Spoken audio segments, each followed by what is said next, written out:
The book of prophet Isaiah, chapter 40, verse 3 says, "A voice cries, in the wilderness, prepare the way of the Lord. Make straight in the desert a highway for our God." मूलं समीक्ष्य यत्र गम्यताम् सर्वेषां मार्गं तथैव प्रवृत्ति. My sisters and brothers, hearty welcome to all of you to the monthly Recollection Talk in the holy season of Advent. We stand at the threshold of a new liturgical year. The season of Advent is the Church's way of gently and sometimes firmly shaking us from spiritual lethargy and inviting us to begin again. Advent is not simply a countdown to Christmas. It is a season of spiritual awakening, inner preparation, and joyful expectation. It connects the Church to the ancient hope of Israel, reminding us of the centuries-long longing for the coming of the Messiah. For nearly 2,000 years, Israel waited for someone who would restore them, save them, heal their brokenness, defeat darkness, and bring God close again. This longing is preserved in their prayers, psalms, and prophets. During Advent, the Church intentionally reads Isaiah the prophet, "Comfort Emmanuel, light in darkness." Jeremiah the prophet, "A righteous branch from David." Micah the prophet would say, "A shepherd rising from Bethlehem." And Zephaniah would say, "God rejoicing over his people." These prophets carried a promise. God will come, God will save, and God will dwell with his people.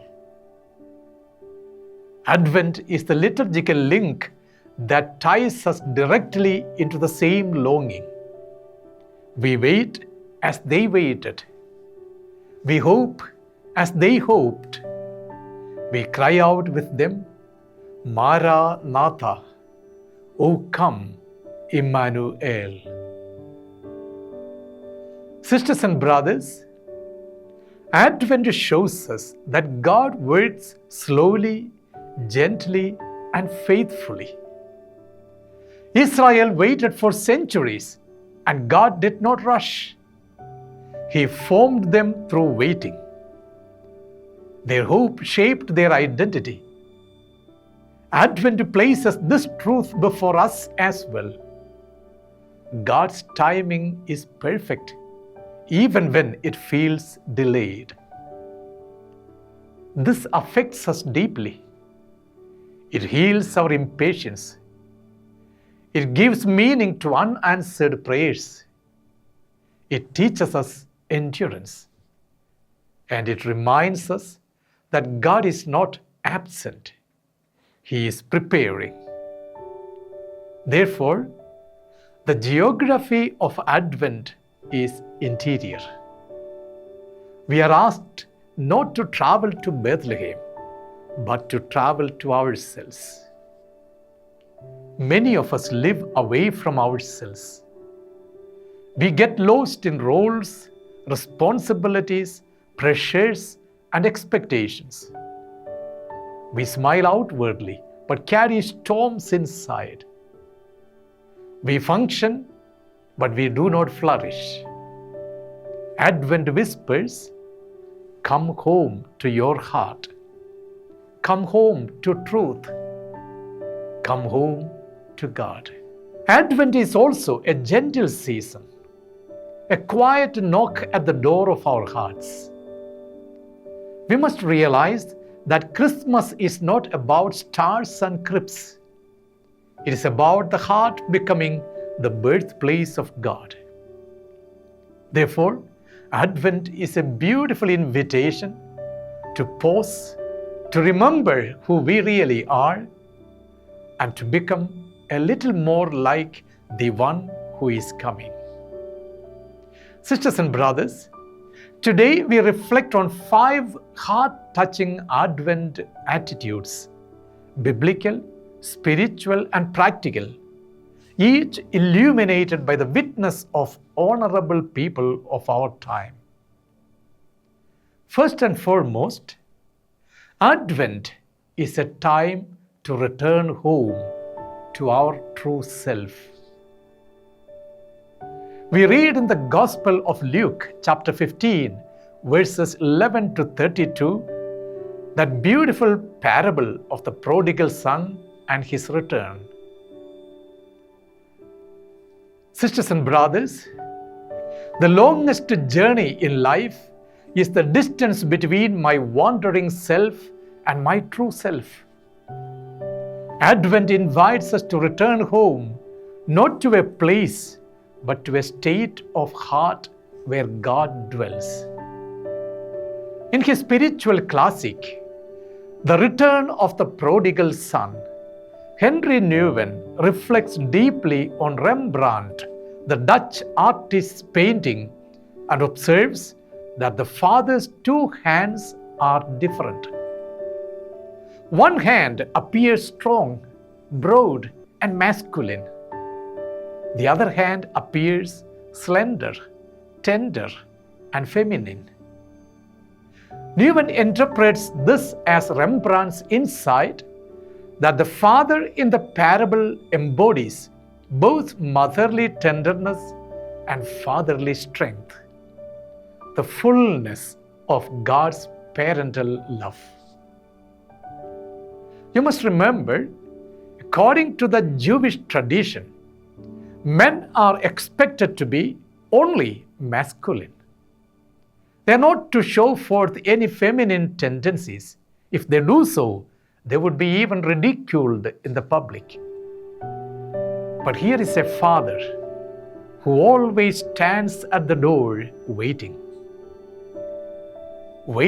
for his son to return. Many of us live far away in distractions, wounds, pride, and resentment. Advent calls us back to simplicity, truth, and quiet.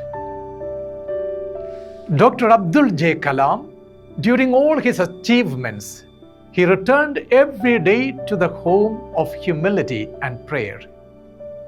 He said, "If you want to shine like a sun, first you burn like a sun." His greatness was not in power but in integrity. A man deeply centered, always returning to his truest self. Advent calls us to the same inner honesty. Like the prodigal son, returning home today for us means admitting our own mistakes, acknowledging our lostness, and allowing the Father to embrace us with his mercy. The Advent prophet Isaiah does not say, "Prepare a road to success." He says, "Prepare the way of the Lord." This preparation happens within, not outside.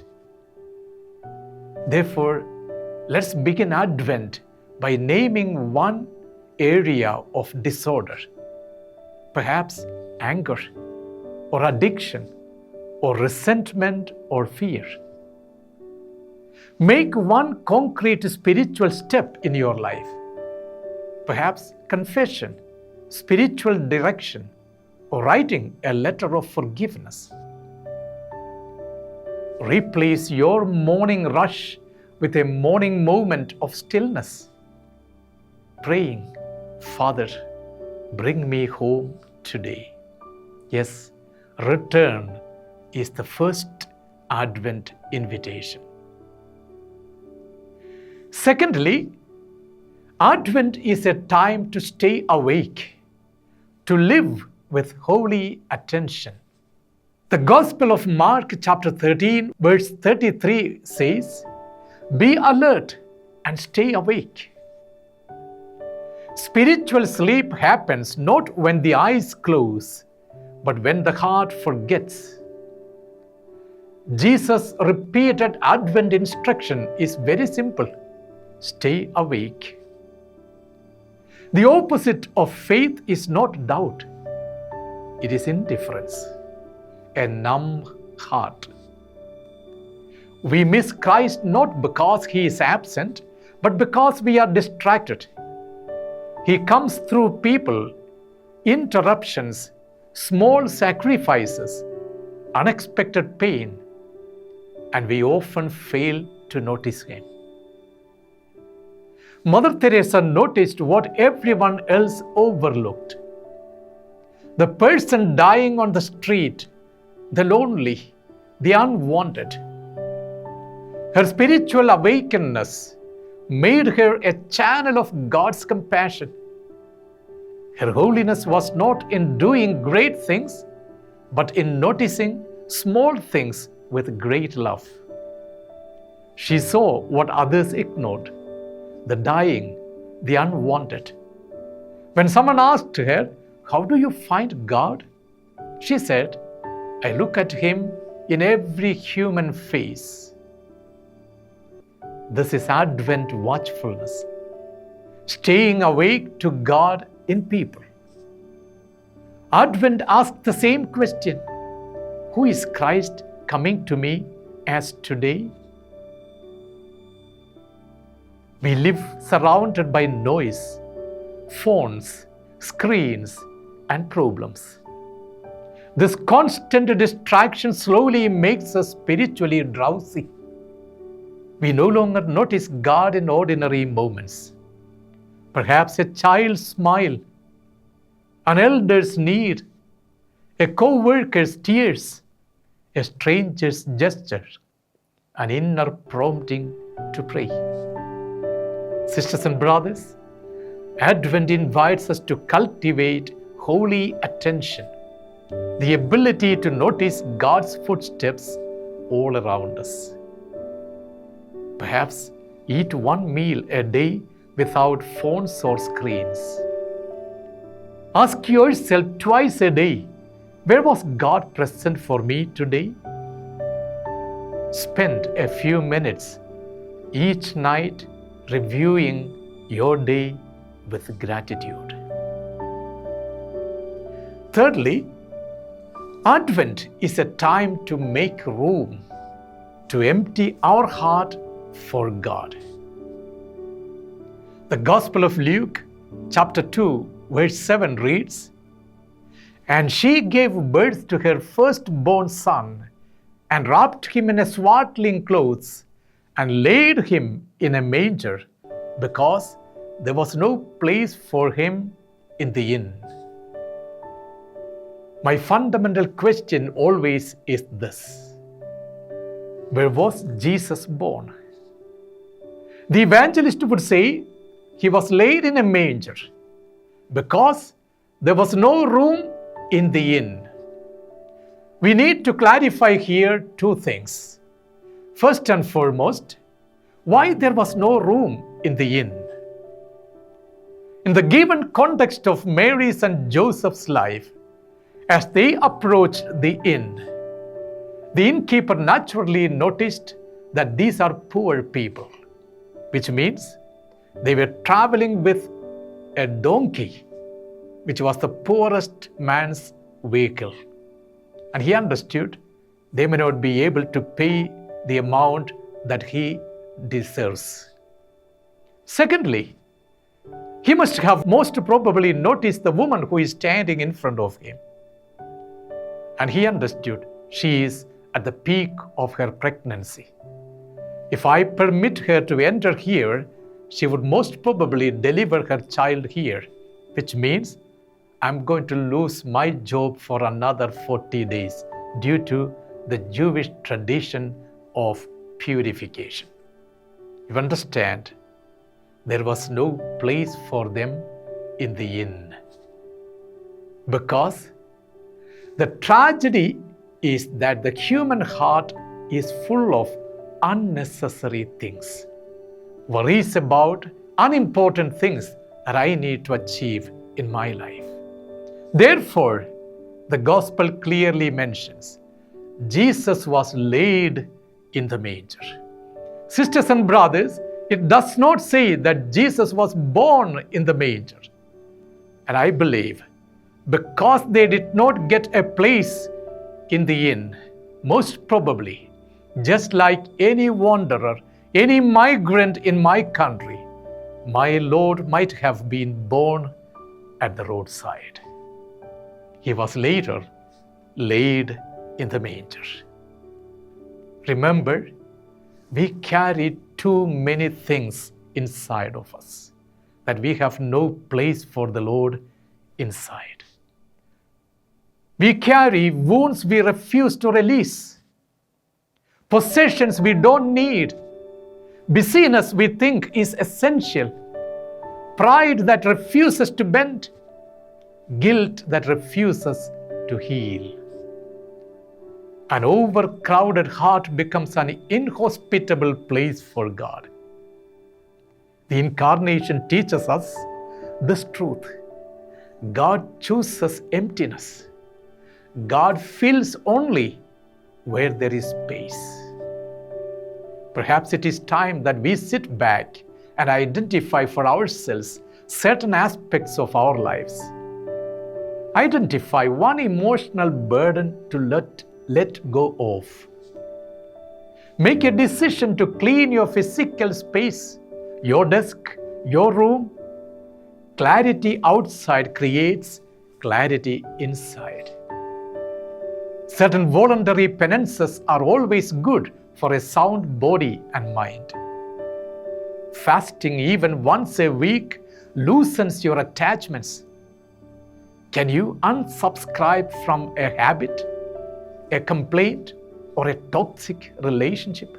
The great example of Pope Francis would emulate us.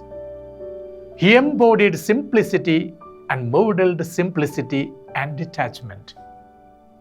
Living in a guest house instead of a palace, eating simple meals, choosing closeness to people over privilege, wearing humble clothes, he reminds the church that poverty of spirit creates room for God. This is the Advent spirit. He shows the world that simplicity is not poverty, it is freedom. Advent calls us to that simplicity, an uncluttered heart ready to receive Christ. Fourthly, Advent is a time to listen, to let God's word shape us. In the Gospel of Luke, chapter 1, verse 38, we read, "And Mary said, Behold, I am the handmaid of the Lord. Let it be to me according to your word." Advent is Mary's season. Her greatness begins not with a miracle, but with a moment. She listened. God speaks softly. Only a listening heart can hear him. Mary's greatness is not that she spoke, but that she listened. In Advent, silence is not emptiness. Silence is where God takes shape in us. Very often, we are quick to speak, quick to judge, quick to plan, but slow to listen. Mary listens deeply, without fear, without resistance, without calculating the consequences. In her listening, the word becomes flesh. Sisters and brothers, listening is not passive. It is a surrender allowing God's dream to replace ours. Blessed Carlo Acutis, the latest saint of the church, enchants us. Even as a teenager, he listened to God in the Eucharist. His mother said he would stay in silence before the tabernacle as if talking to a friend. His life teaches that holiness begins in listening, not doing.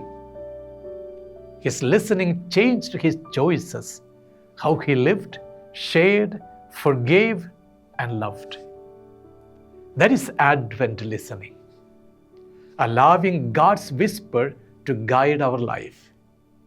Perhaps we shall make one or two simple decisions. Read the day's gospel slowly until one word touches your heart.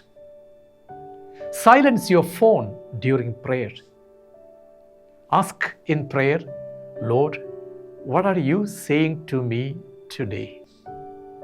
And end the day with one line in your journal. Today, you spoke to me in my work or in my activity.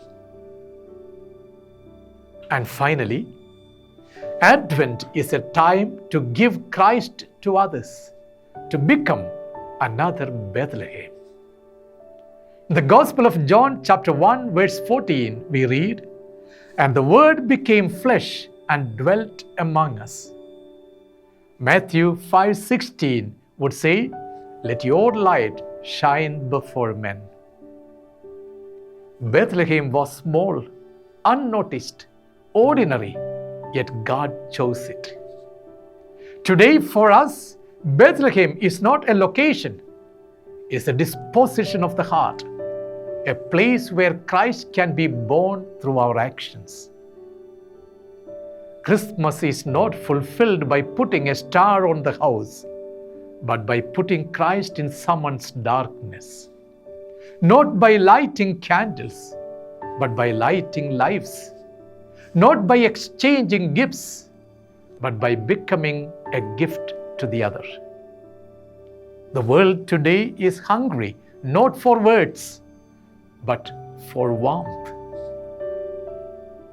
Advent prepares us to be Bethlehem, a place of welcome, tenderness, forgiveness, sacrificial love.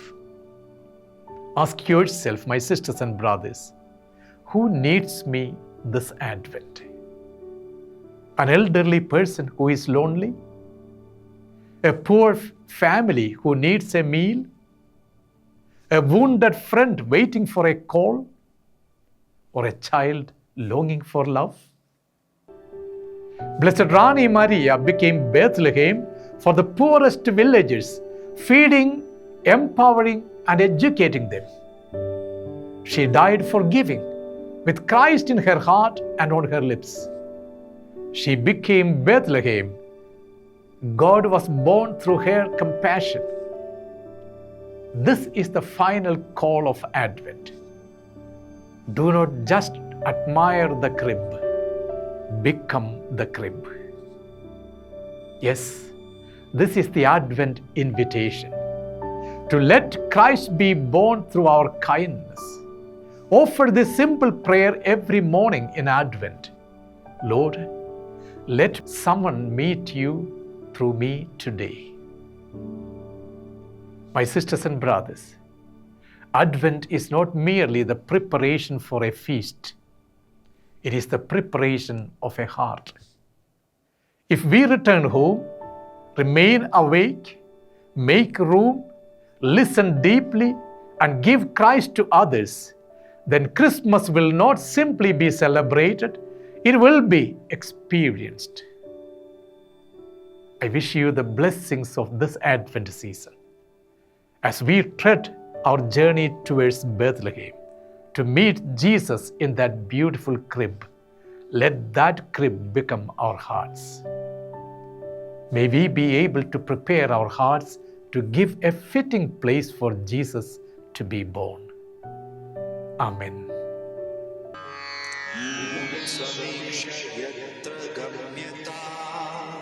सर्वेषां मार्गं तथैव प्रवृत्ति